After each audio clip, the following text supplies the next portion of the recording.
As of June 2025, the United States is pushing forward with the most ambitious construction projects currently underway. From expansive transportation networks to futuristic tech campuses and city-transforming infrastructure, these builds are redefining what's possible across the country. Today, we highlight the megaprojects under construction in the United States as of June 2025 and the scale of engineering shaping the country's future. The journey to bring Bay Area rapid transit service deeper into Silicon Valley has unfolded as a complex and technically ambitious infrastructure endeavor, requiring a multi-phase approach and intense coordination among regional transit agencies, municipalities, and contractors. The Silicon Valley BART extension, formerly known as the Silicon Valley Extension Program, has been managed by the Santa Clara Valley Transportation Authority, aiming to extend BART service from the previous terminus at Warm Springs in Fremont through San Jose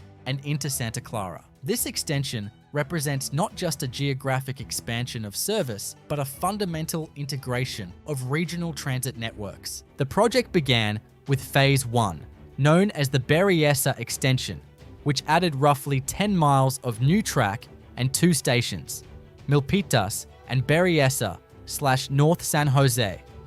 This segment involved constructing a dual-track line primarily along the Union Pacific Railroad corridor, requiring right-of-way agreements, signal integration, and the installation of electrified third rail systems consistent with BART's existing infrastructure. A major technical consideration here was the alignment of power delivery systems and communications interfaces to ensure seamless interoperability with the existing BART network. Along the corridor, extensive utility relocations were necessary to accommodate the new tracks and traction power substations, with particular emphasis on maintaining existing freight rail operations during construction. The Berryessa extension demanded construction of elevated guideways, retained cut sections, and at-grade portions, depending on the local geography and urban density. Several complex bridge structures were required, particularly where the tracks crossed major highways and creeks. In addition, construction crews had to deal with variable soil conditions, including areas with expansive clay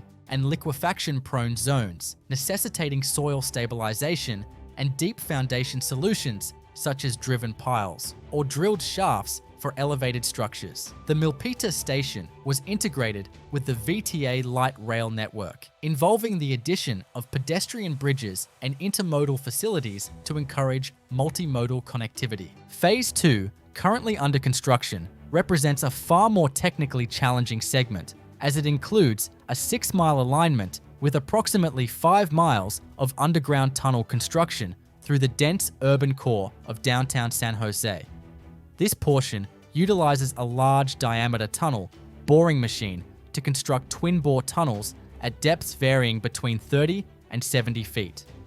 Tunnel segments are cast-in-place concrete rings, assembled using gasketed precast concrete segments to ensure water tightness and structural integrity under seismic loads. Extensive geotechnical investigations guided the tunneling strategy, as the alignment passes beneath sensitive buildings, utilities, and transportation corridors, requiring real-time monitoring for ground movement and settlement. 4 new stations are being constructed in Phase 2, including a highly complex underground station near Diridon, one of the region's busiest transit hubs. Excavation for this station involves the use of cut-and-cover techniques with temporary support of excavation systems, such as slurry walls and internal bracing. Structural slabs and station boxes are constructed in sequential lifts, allowing for utility installation, ventilation systems, and structural components to be integrated concurrently.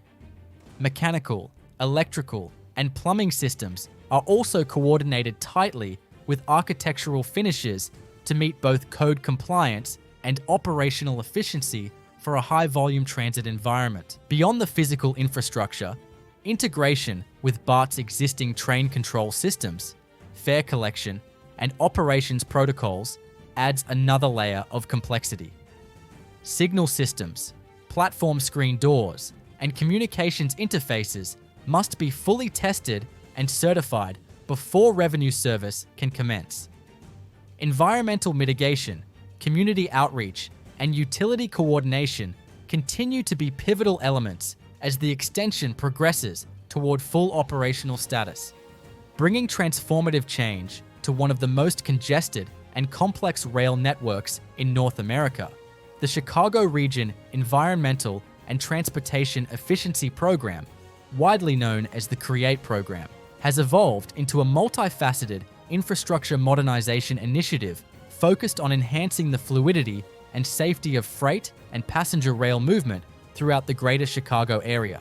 The program represents a partnership between federal, state, and local agencies, along with private freight railroads and Amtrak, and it encompasses over 70 individual infrastructure projects strategically distributed across critical rail corridors.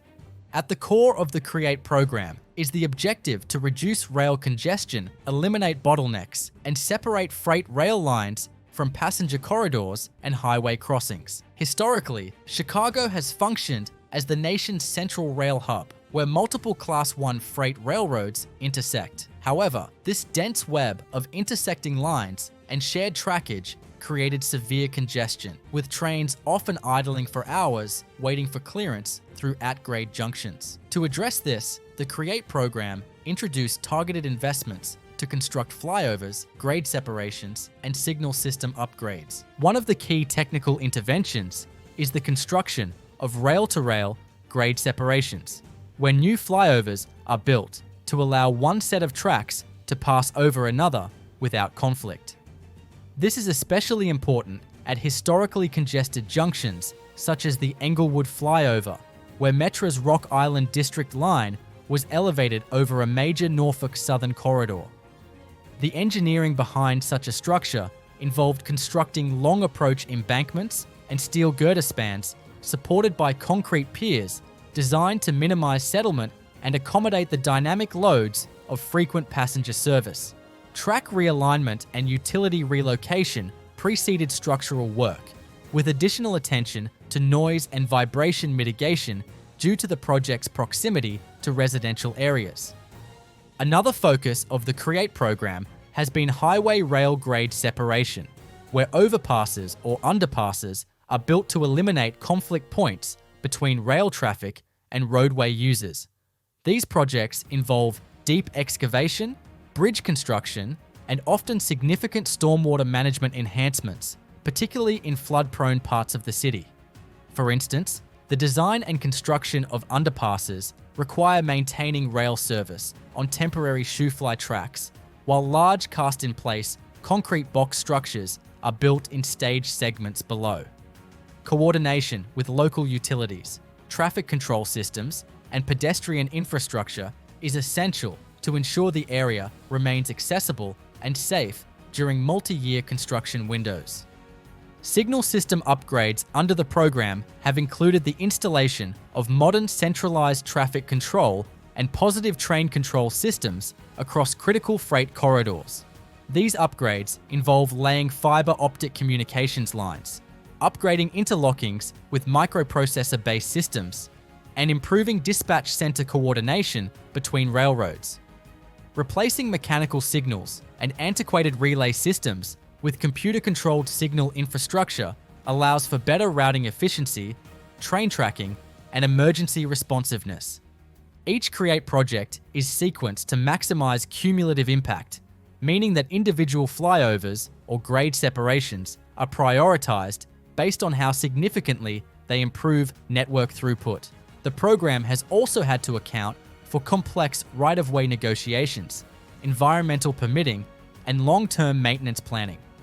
Soil stability, groundwater control, and existing infrastructure age all factor into the engineering considerations for each site, requiring detailed geotechnical surveys and tailored foundation solutions, from deep piles to drilled shafts, depending on load distribution and subsurface conditions. As work continues, the CREATE program remains one of the most technically intricate and logistically ambitious rail infrastructure efforts in the United States. Starting from a mid-sized regional airport that has grown significantly in both passenger volume and operational demand, the John Glenn Columbus International Airport expansion represents a long-term infrastructural initiative designed to modernize facilities, increase capacity, and accommodate future growth in commercial air travel. The project involves a phased construction strategy addressing terminal replacement, airfield improvements, and landside access reconfiguration, all with the intent to enhance operational efficiency and passenger experience, while meeting updated safety and regulatory standards. One of the most prominent components of the expansion is the construction of a new passenger terminal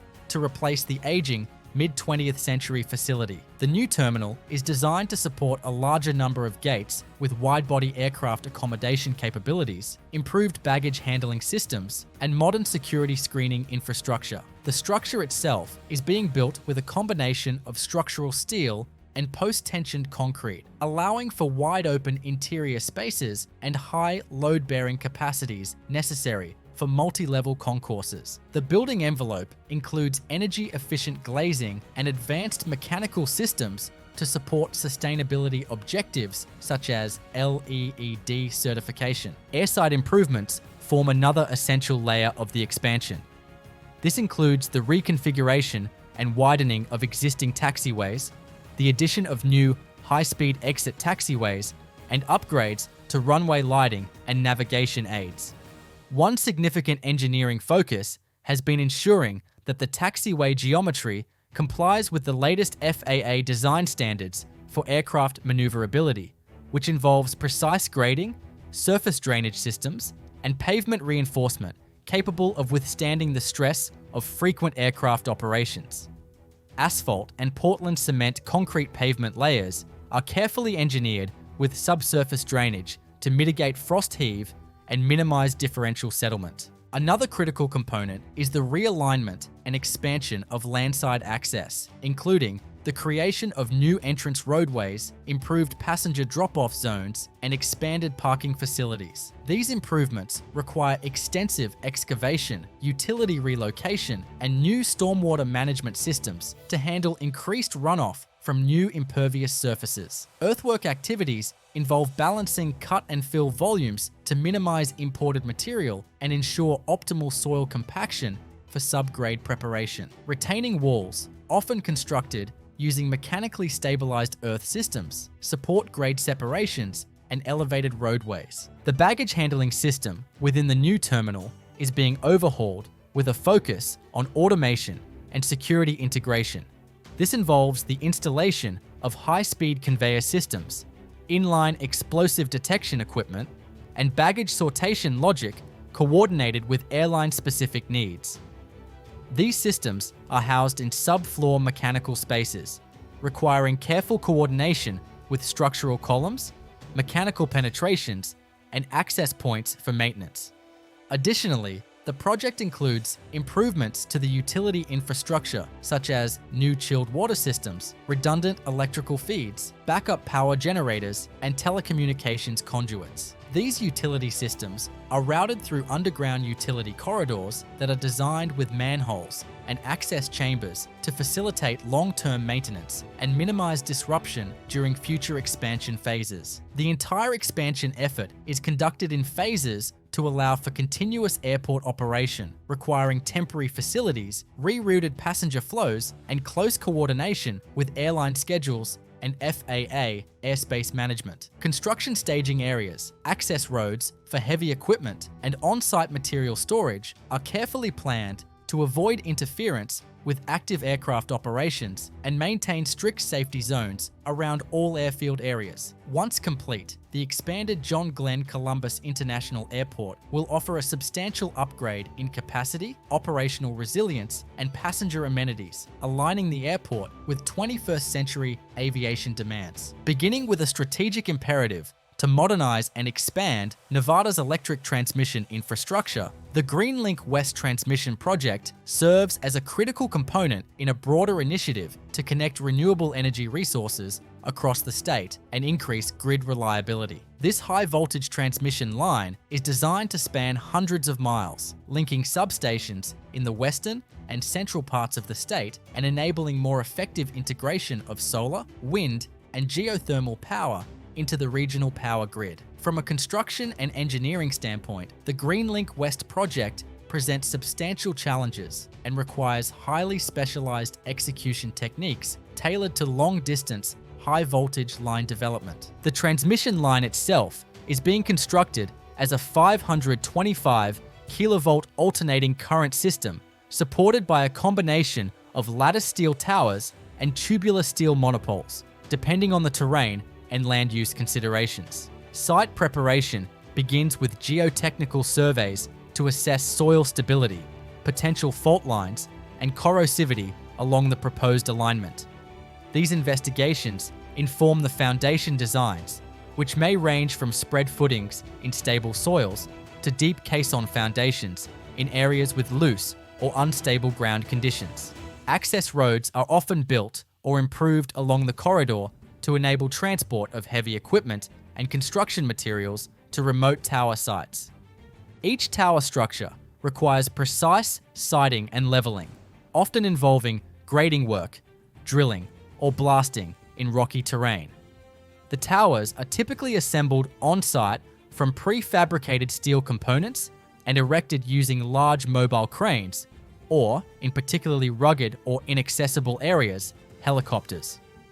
Once the towers are installed and foundations cured, crews proceed with stringing high-capacity conductors, which can involve pulling multiple phase wires using tensioning machines and stringing blocks. This phase demands careful coordination, as long spans and high tensions must be controlled to prevent conductor sag or structural overstress. Environmental considerations are deeply embedded in the Greenlink West project due to its routing through ecologically sensitive desert landscapes. Construction teams must implement erosion control, dust suppression, and habitat mitigation measures, particularly in areas known to host protected species such as the desert tortoise. Right-of-way clearing is done with minimal impact, often using low ground pressure equipment and avoiding mass grading. Restoration plans include revegetation with native plant species and ongoing monitoring to ensure ecological recovery post-construction.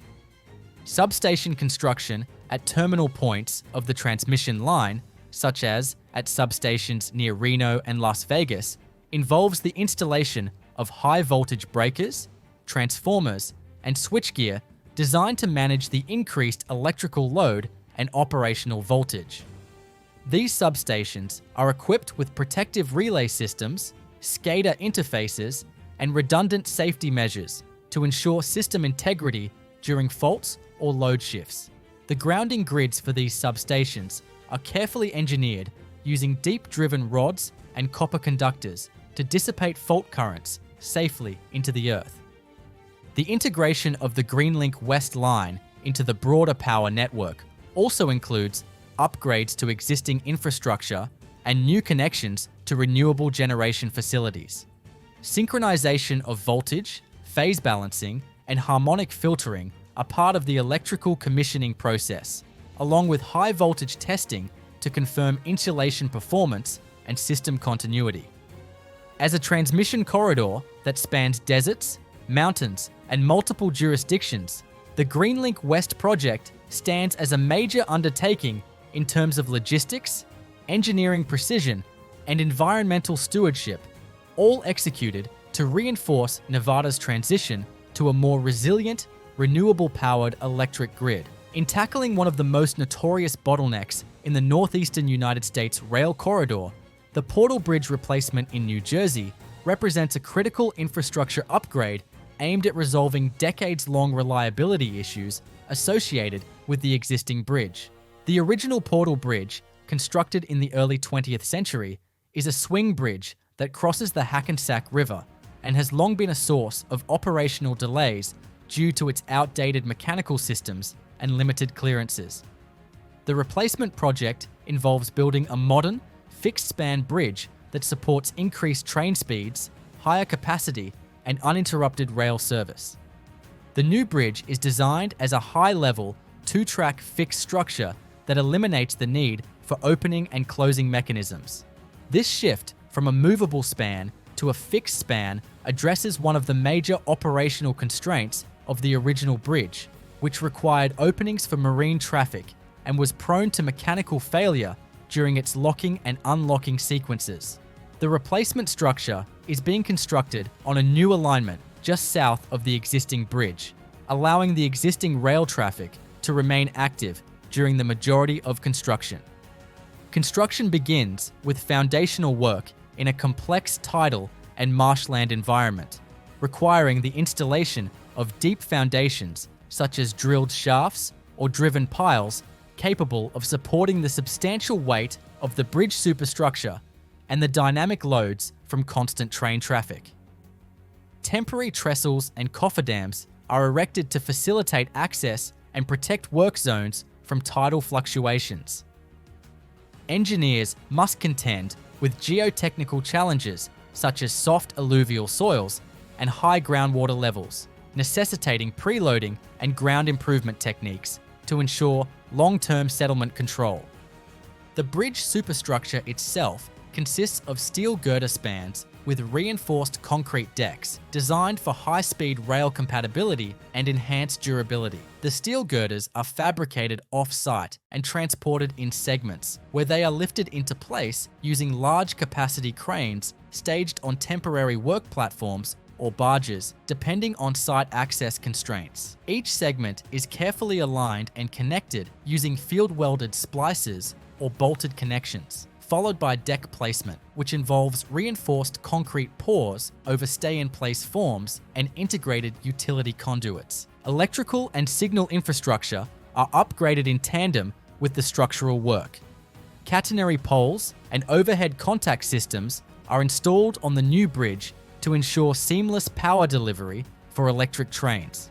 Signal systems are reconfigured to integrate with both Amtrak's and NJ Transit's centralized traffic control, requiring precise coordination and testing to avoid disruption to ongoing rail operations.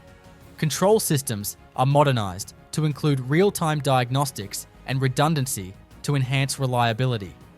Decommissioning of the old Portal Bridge follows completion and commissioning of the new span. This involves dismantling structural components, removing piers and foundations, and conducting environmental restoration of the riverbed and surrounding wetlands. All work is performed in accordance with regulatory mandates and environmental mitigation plans to protect aquatic life and maintain navigational clearances. As a gateway into one of the busiest rail corridors in the nation, the Portal Bridge replacement is more than a structural improvement. It is a foundational element in the broader Gateway program, designed to ensure long-term resiliency, capacity, and efficiency of the Northeast Corridor. Through precise engineering, staged construction, and coordinated execution, the project marks a significant leap forward in the modernization of the region's rail infrastructure, beginning with the recognition that regional access to Newark Liberty International Airport was increasingly constrained by aging infrastructure and limited transit connectivity. The Newark Elizabeth Airtrain project emerged as a comprehensive solution aimed at modernizing and expanding airport access through a fully automated people mover system. The new system is designed to replace the existing Airtrain Newark, which has served the airport since the late 1990s, but has reached the end of its useful life, both mechanically and technologically. The replacement initiative not only focuses on reliability and capacity, but also extends regional transit integration through a new link to the city of Elizabeth. The engineering vision for the new Airtrain centers around a dual-track elevated guideway system using driverless electric train sets operating on a fixed schedule with headways tailored to peak and off-peak demand. The project involves constructing a new guideway alignment that connects Newark Liberty's terminals, parking facilities, rental car center, and the airport rail station on the Northeast Corridor. Additionally, the line will extend southward into Elizabeth, creating a new regional gateway that ties directly into the New Jersey Transit and Amtrak networks, thus broadening multimodal options for airport passengers and workers. Structurally, the elevated guideway system is being constructed using precast concrete segments supported by reinforced concrete piers. These piers are spaced at regular intervals and designed with seismic resistance and wind load capacity appropriate to the coastal New Jersey environment. Foundation systems vary depending on soil conditions, but commonly include driven steel piles or drilled shafts to reach stable load-bearing strata beneath the urban fill and alluvial deposits characteristic of the area. The guideway segments are assembled using balanced cantilever or span-by-span methods, depending on right-of-way constraints and construction access. Stations along the new route are being designed with modular steel and glass enclosures, integrated vertical circulation elements such as elevators and escalators, and platform screen doors to enhance safety and operational efficiency. Each station is equipped with real-time information displays, HVAC systems, and provisions for future technology upgrades. The platform height and train interface are built to minimize the gap for ADA compliance, and vertical alignment ensures smooth transitions between guideway and station structures. The train control system will employ a communications-based train control system, allowing for precise speed regulation, automatic train operation, and central monitoring. Redundant control centers, fail-safe braking, and continuous position feedback loops are integrated into the design to ensure reliability and rapid fault recovery. Power is supplied via an electrified third rail, with substations located at key intervals to maintain voltage stability across the entire alignment. Emergency evacuation walkways and crossover points are built into the guideway design to facilitate operational flexibility and safety. Construction logistics are particularly complex due to the airport's continuous operation and the constrained urban environment of Elizabeth. Work zones must be carefully staged to avoid interference with airside operations, roadway traffic, and existing transit lines. Nighttime and off-peak construction hours are utilized where necessary, and prefabrication techniques are employed to accelerate on-site assembly and minimize disruption. Once complete, the Newark Elizabeth Airtrain will serve as a critical infrastructure link, improving passenger circulation within the airport and enabling direct transit access from broader regions of northern New Jersey and beyond. It marks a step forward in sustainable, efficient airport connectivity through the integration of automated transit systems within a dense, multimodal environment. Taking shape as one of Washington State's largest infrastructure efforts in recent decades, the Puget Sound Gateway Program is a multifaceted highway construction initiative designed to improve freight mobility, reduce congestion, and connect critical economic corridors throughout the Puget Sound region. The program includes two major projects: the completion of State Route 167 in Pierce County and State Route 509 in King County, both of which have long been incomplete and under capacity for the increasing volume of commercial and commuter traffic in the area. This program aims to enhance connectivity between the Port of Tacoma, the Port of Seattle, industrial zones, and major highways like Interstate 5. The construction scope includes building new highway segments, widening existing roadways, installing new interchanges, and constructing a series of complex structures, including bridges, culverts, and retaining walls. The SR 167 completion involves constructing approximately 6 miles of new highway, including high-capacity interchanges that interface directly with port terminals and distribution hubs. This portion requires significant earthwork, including mass grading, embankment construction, and the stabilization of cut slopes. Subgrade preparation includes moisture conditioning and compaction, followed by layered structural sections using crushed aggregate and hot mix asphalt or Portland cement concrete, depending on design specifications.